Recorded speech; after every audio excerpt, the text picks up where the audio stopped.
தொடர்ந்து நம்ம ஈரானுடைய நிலவரங்களை பார்த்துட்டு இருக்கோம். இன்னைக்கு வந்திருக்கக்கூடிய முக்கியமான தகவலை ஒரு தொகுப்பா பார்க்கலாம். இன்னைக்கு திங்கட்கிழமை பாத்தீங்கன்னா 6ஆம் தேதியாக இருக்கு. இந்த 6ஆம் தேதி தான் கடைசி வாய்ப்புன்னு சொல்லிட்டு ட்ரம்ப் சொல்லியிருக்காரு. 6ஆம் தேதி வரையும் தான் நாங்க பார்ப்போம். இதுக்கப்புறம் நீங்க என்ன பண்ணல, ஈரான் சமாதானத்துக்கு வராட்டினா உங்க மேல என்ன பண்ண போறோம்னா பெரிய தாக்குதல் எடுக்க போறோம், தரைப்படையை நுழைக்க போறோம், அதுக்கப்புறம் உங்களுடைய எலக்ட்ரிக் இன்ஃப்ராஸ்ட்ரக்சர் ஃபுல்லாவே நாங்க என்ன பண்ண போறோம், தாக்க போறோம்னு சொல்லியிருந்தாங்க. அதனால இன்னைக்கு ஒரு பெரும் பதற்றம் பாத்தீங்கன்னா மொத்தமாவே அந்த மத்திய கிழக்குல இருந்துட்டு இருக்கு. இதுக்கெல்லாம் ஈரான் அசைஞ்சு கொடுத்துருக்காங்கன்னு கேட்டீங்கன்னா அவங்க இது எதுக்குமே அசைஞ்சு கொடுக்கல. அவங்க பாட்டு தாக்குதலை என்ன பண்ணிட்டாங்க, ஒரு பக்கம் இஸ்ரேல் பக்கமும் இன்னொரு பக்கம் மத்திய கிழக்கு நாடுகள்லயும் தாக்குதல் நடத்திட்டு இருக்காங்க. அதுல இன்னைக்கு குவைத்துல இருந்து அந்த எல்லையோர வீரர்களை குறி வச்சு தாக்கியிருக்காங்க ஈரான்னு சொல்லலாம். அது இல்லாம ஈராக்குள்ள இருக்கக்கூடிய ஈரானுடைய பேக்கப் போர்சஸ் இருக்காங்களா, அவங்க என்ன பண்ணிருக்காங்கன்னா அங்க இருக்கக்கூடிய குர்தீஸவே அடிச்சிருக்காங்க.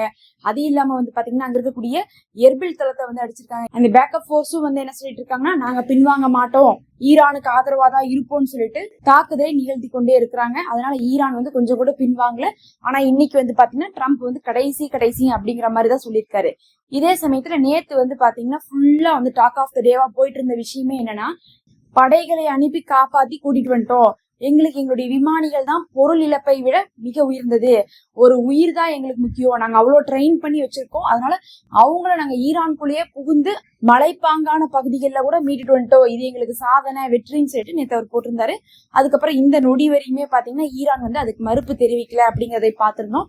ஆனாலும் இப்போது உலக நாடுகள் கேள்வி கேட்க ஆரம்பிச்சிருக்காங்க. என்னன்னா அமெரிக்கா என்ன சொன்னாங்க, அங்க போய் 2 விமானிகளையும் நாங்க மீட்டுட்டு வந்துட்டோம்னு சொன்னாங்க. ஒரு விமானியை ஈஸியா மீட்டுட்டு வந்துட்டாங்க, 2வது விமானி தான் இதெல்லாம் தேடினாங்க, தேடி கடைசியா எடுத்துட்டு வந்துட்டோம்னு சொல்லிட்டு அமெரிக்கா சொல்றாங்க. ஆனா அங்க இருக்கக்கூடிய அந்த விமானங்கள் சிதறி இருக்கக்கூடிய அந்த ஏரியா இருந்துச்சு பாருங்க, நம்ம வீடியோ கூட நேற்று போட்டிருந்தோம். அந்த ஏரியால பார்த்தா உள்ளாடைகள் அதுக்கப்புறம் துணியெல்லாம் என்ன இருக்குன்னா கரிஞ்ச நிலையில கிடைச்சிருக்கு. அப்ப ஒரு மனிதனுடைய துணியெல்லாம் கரிஞ்ச நிலையில கிடைச்சிருக்குது அப்படிங்கும் போது துணியை விட்டு போட்டா அவங்க போயிருப்பாங்க, அந்த மாதிரி நடந்திருக்காது. அங்க உயிரிழந்திருக்கிறதுக்கான வாய்ப்பு இருக்கு. அமெரிக்கா காப்பாத்திட்டாங்கன்னு சொல்றதே கூட பொய்யாக இருக்கலாம் அப்படின்னு சொல்லப்படுது. ஏன்னா அது ரொம்ப பெரிய மலைப்பாங்கான பகுதி, அதை ஈஸியா என்ன பண்ண முடியாது, மக்கள் கண்டுபிடிக்கிற மாதிரி இருக்காது, எல்லா இடமுமே ரீச் ஆகிற மாதிரி இருக்காதுங்கிறதுனால ரீச் ஆகாத ஏதாவது ஒரு இடத்துல கூட அந்த நபர்கள் மாத்தி இருக்கலாம்னு சொல்லிட்டு சொல்லப்படுது. அதே சமயத்துல ட்ரூத் சோசியல்ல ட்ரம்ப் சொன்னதை தவிர அவங்க காப்பாத்திட்டாங்க அப்படிங்கிறதுக்கு எந்த ஒரு ஆதாரத்தையும் அமெரிக்கா சைட்ல வெளியிடல. ஆனாலும் ஈரானும் என்ன பண்ணல, நாங்க மீட்டுட்டோம் அப்படின்னு சொல்லிட்டு எந்த ஒரு ஆதாரமும் வெளியிடல. அப்ப ஈரானும் கிளைம் பண்ண மாட்டேங்கிறாங்க, அமெரிக்கா தைரியமா தான் கிளைம் பண்றாங்க. ஆனா அப்படி தைரியமா கிளைம் பண்றவங்க இதுக்கு முன்னாடி ஈரானுடைய பாலத்தை தாக்கிட்டோம்னு சொன்னாங்க, உடனே வீடியோ போட்டுதான் காமிச்சாங்க. அதே மாதிரி ஈரானுடைய அந்த பாரம்பரிய கட்டிடத்தை தாக்கிட்டோம்னு சொன்னாங்க, அப்பயும் வீடியோ போட்டுதான் என்ன பண்ணாங்க ட்ரம்ப் அறிவிச்சாரு. அப்ப இந்த மாதிரி காப்பாத்திட்டேன்னு சொல்லும்போது முகத்தை காட்டாட்டினாலும், ஏன்னா அந்த விமானுடைய முகத்தை காட்ட மாட்டாங்க யாருமே, முகத்தை காட்டாட்டினாலும் சரி அந்த ரெஸ்கியூ ஆபரேஷனை என்ன பண்ணுவோம், இவங்க ஓரளவுக்காவது வெளியிட்டு இருக்கணும்ல அப்படின்னு சொல்லிட்டு இன்னைக்கு எல்லாருமே கேள்வி கேட்டுட்டு இருக்காங்க. அமெரிக்கா இதுக்கு ஏதாவது பதில் சொன்னாங்கன்னு கேட்டீங்கன்னா அவங்க பாத்தீங்கன்னா ஹாலிவுட் படம் எல்லாம் எடுக்கக்கூடியவங்க இப்ப உட்காந்து என்ன பண்ணிட்டு இருப்பாங்கன்னா, ஓ உலகம் நம்மளை நம்பலையா, நம்ம என்ன பண்ணலாம் அப்படியே பேசாம ஏஐ வச்சு கிராஃபிக் வச்சு இப்படி அப்படின்னு சொல்லிட்டு எதையாவது ஒண்ணு பண்ணி இவங்களை காப்பாத்துற மாதிரி அவங்களை காப்பாத்துற மாதிரி ஒரு செட்டு போட்டு கூட அவங்க செஞ்சிருவாங்க. படத்தெல்லாம் என்ன பண்ணலாம், ஒரு நாள் மெனக்கிட்டாங்கன்னா எப்படி ஈரான் பகுதி இருந்துச்சோ அதே மாதிரி ஒரு ஏரியால செட்டை போட்டு அதுக்கப்புறம் அங்க ஒரு மனிதனை போய் காப்பாத்துற மாதிரி காமிச்சு அதை என்ன பண்ணிடுவாங்க, இது நாங்க காப்பாத்தின வீடியோன்னு கூட அவங்க விட்டுருவாங்க. அதனாலதான் இப்ப ஒரு நாளா நேத்துல இருந்து அறிவிச்சதுக்கு பின்னாடி இருந்து பாத்தீங்கன்னா அமெரிக்காட்ட எல்லாருமே வீடியோ காட்டுங்க, போட்டோ காட்டுங்க, இந்த விமானியுடைய முகத்தை காட்டுறது கூட உங்களுக்கு இந்த விமானிக்கு சேஃபா இருக்காதுன்னு நீங்க நினைச்சா கூட மத்ததெல்லாம் கொடுங்கன்னு சொல்லிட்டு தகவலை கேட்டுட்டு இருக்காங்க. அமெரிக்கா என்ன பண்ணிட்டு இருக்காங்க, கப்புச்சுப்புன்னு அமைதியா இருந்துட்டு இருக்காங்க. அநேகமாக இதுக்கப்புறம் ஒரு நாள் கேட்டும் கொடுக்காத இனிமேல் அவங்க விடுறாங்கனாவே அது சித்தரிக்கப்பட்டதா தான் இருக்கும்னு சொல்லிட்டு உலகத்துக்கே தெரியும். அதே சமயத்துல ஈரான் கையில அவங்க கிடைக்கல அப்படிங்கிறது உறுதியா இருக்குது. இது எல்லாத்துக்கும் நடுவுல இப்ப நிலைமை எப்படி போயிட்டு இருக்குது, இன்னைக்கு 6ஆம் தேதி எது வேணா நடக்கும் அப்படின்னு சொல்லிட்டு இருக்கக்கூடிய நேரத்துல முஜ்தபா கொமேனி அவர்கள் முதலாக பாத்தீங்கன்னா வீடியோ வெளியே வந்திருக்குது ஈரான் தரப்புல இருந்து. இதுவரை முஜ்தபா கொமேனி அவர்கள் காமினி அவர்கள் இறந்தாங்களே, அலி கமேனி அவர்கள் இறந்ததுக்கு பிறகு கூட அவருடைய வீடியோ எதுவுமே வரல. அவர் நல்லா இருக்காருன்னு சொன்னாங்க, அவர் ஹாஸ்பிட்டல்ல இருக்கிறாங்கன்னு சொல்லிட்டு எல்லாரும் வதந்தியை கிளப்புனாங்க. அதுக்கப்புறம் அவரு பதவி ஏற்க போறாருன்னு சொன்னாங்க, அதுக்கப்புறம் பதவி ஏத்துட்டாருன்னு சொன்னாங்க. ஏத்ததுக்கு அப்புறம் பாத்தீங்கன்னா வீடியோ வந்துச்சுன்னா கிடையாது, பதவி ஏற்கக்கூடிய வீடியோ கூட என்ன பண்ணல அவங்க காட்டல. ஏன்னா பதவி ஏற்கிறது அப்படிங்கிறது மக்கள் முன்னாடி அவங்க ஏற்கல, அதை கூட என்ன பண்ணாங்கன்னா அட்டையெல்லாம் வச்சு என்ன பண்ணியிருந்தாங்க, கொமேனி அவர்கள், முஜ்தபா கொமேனி அவர்களுடைய உருவப்படத்தை வச்சுதான் வந்து அவர் வந்து லீடராக நாங்க தேர்ந்தெடுக்கோம்னு சொல்லிட்டு சொன்னாங்க. அப்ப அந்த அளவுக்கு அவங்க என்ன பண்ணாங்கன்னா மறைச்சு வச்சிருந்தாங்க.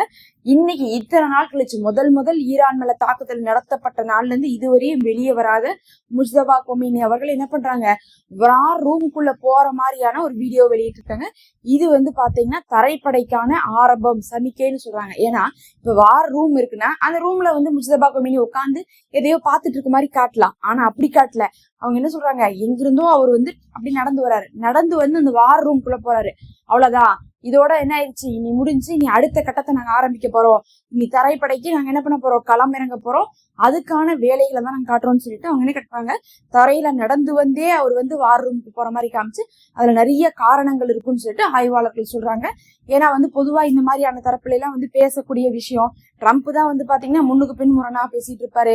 அதுல வந்து பொடி வச்சு பேசணும் இல்ல, அவர் பேசினாவே வந்து பாத்தீங்கன்னா காமெடியா தான் இருந்துட்டு இருக்கும், லாஜிக்கே இருக்காது. ஆனா ஈரானை பொறுத்தளவுக்கு அதிகமா பேச மாட்டாங்க. ஏதாவது பேசுறாங்க அதுல அவங்க என்ன பண்ணுவாங்க, சில சயின்ஸ் வச்சிருப்பாங்க. அந்த மாதிரி பார்க்கும்போது இதுல இருக்கக்கூடிய அடையாளங்களாக வந்து எல்லாரும் சொல்றது தரைப்படைக்கான ஆரம்பத்தையும், தரை போர் ஆரம்பிக்க போது, இனி அவ்வளவுதான், அடுத்த லெவலுக்கு நம்ம போறோம், முஜ்தபா கொமேனி அவர்களும் வெளியே வந்துட்டாங்கன்னு சொல்லி காமிச்சிருக்காங்க. முஜ்தபா கொமேனி அவர்கள் நல்ல நிலைமையில தான் நடந்து வராங்க. அவங்க பாட்டு தனியா வராங்க, நார்மலா போறாங்க. அவருக்கு ஏதாவது ஆயிருந்துச்சா இல்லையா அப்படிங்கிறது வந்து ஈரான் தரப்புல இருந்து சொல்லவே கிடையாது. ஏதாவது இருந்திருந்தாலும் அவர் ரெடி ஆகி வந்திருக்கிறத பார்க்கும் போதே இப்ப ஒரு நல்ல கண்டிஷன்ல தான் இருக்காரு அப்படிங்கிறது தெரியுது. அப்ப இந்த 6ஆம் தேதிக்கு அப்புறம் இனி எது நடந்தாலும் பாத்துக்கலாம் அப்படிங்கக்கூடிய ஒரு நினைப்போட ஈரானும் இப்ப களமிறங்குறாங்க. அதுவும் ட்ரம்ப் வெளியிட்டு இருக்கக்கூடிய அறிவிப்பை பாருங்க. இன்னைக்கு திங்கக்கிழமை தான் வந்து கடைசியா பாத்துட்டு இருக்காங்களாமா, பதில் சொல்வீங்களா, சமாதானத்துக்கு வருவீங்களான்னு சொல்லிட்டு.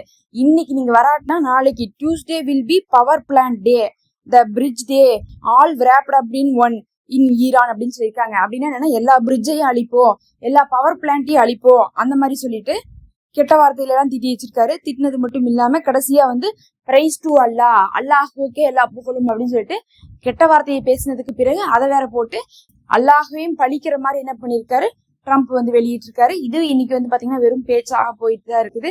இதெல்லாம் இவர் இப்படி போட்டுட்டு இருப்பாரு. ஆனா இதெல்லாம் கூட என்ன பண்ணுவாங்க, சவுதி போன்ற நாடுகள் வந்து பாத்துட்டு இருப்பாங்க.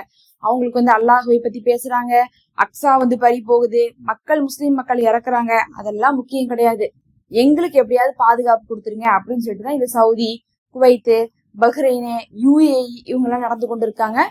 அது மட்டும் இல்லாம இன்னைக்கு நீங்க வந்து ஒப்பந்தத்துக்குள்ள வரலைன்னா அவ்வளவுதான், நரகத்தை காட்ட போறோம் அப்படின்னு சொல்லிட்டு என்ன பண்ணிருக்காரு ட்ரம்ப் சொல்லியிருக்காரு. உடனே வந்து நீ மட்டும் தான் ஹெல்ல காட்டுவியா, நாங்களும் ஹெல்ல உனக்கு காட்ட போறோம்னு சொல்லிட்டு ஈரான் என்ன பண்ணிருக்காங்க, நாங்களும் நரகத்தை காட்ட போறோம்னு சொல்லிட்டு இன்னைக்கு அறிவிப்பு கொடுத்துருக்காங்க. மாத்தி இவங்க அவங்களையும் இவங்களையும் நரகத்தை காட்ட போறோம்னு சொல்லியிருக்காங்க. நரகத்தை காட்டுறதுன்னா என்ன அர்த்தம்னா, பேரழிவுகளை ஏற்படுத்த போறோம், உங்களால இருக்கவே முடியாது பாருங்க அப்படிங்கறத அதனுடைய அர்த்தம். பொறுத்திருந்து பார்க்கலாம்.